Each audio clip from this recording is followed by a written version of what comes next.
just before the ceremony began, she received a strange message, a message from someone who was dead. "You must not marry Leo."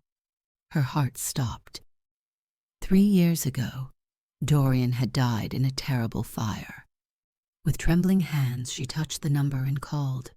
If there was even the slightest chance that it was Dorian himself on the line, she could not remain indifferent.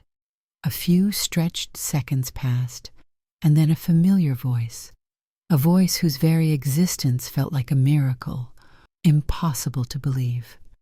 Dorian, sounding exhausted and distressed, warned her, "Leo is not the man you think he is." He begged her to delay the ceremony and asked for the venue address. In deep shock and confusion, Emily gave it to him. Dorian promised he was on his way. Leo approached. He placed a hand on Emily's arm. His smile was forced, but the hidden anger in his eyes shone clearly. Trying to buy time, Emily asked about the night of the fire. Leo, in an irritated tone, said this wasn't the moment to revisit the past. Tears welled up in Emily's eyes.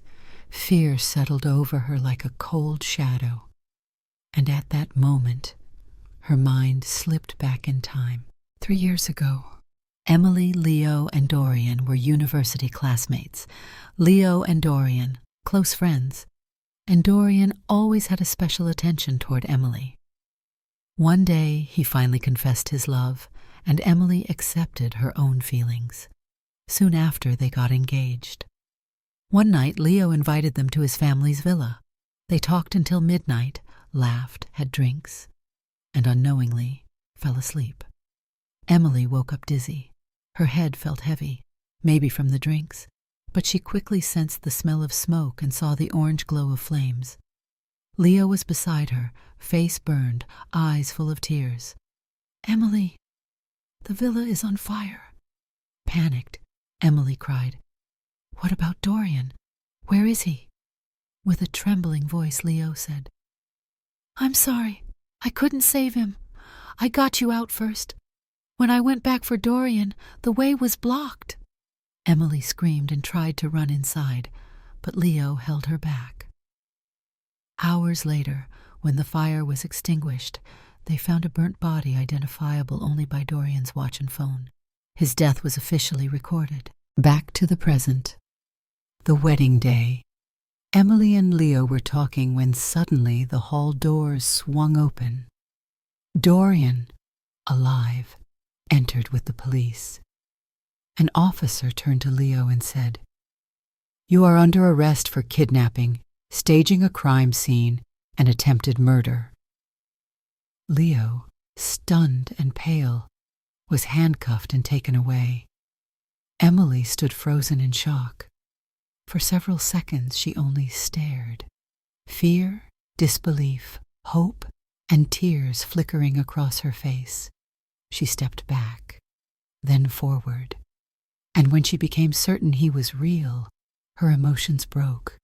She threw herself into Dorian's arms and held him tightly, refusing to let go. The bitter truth.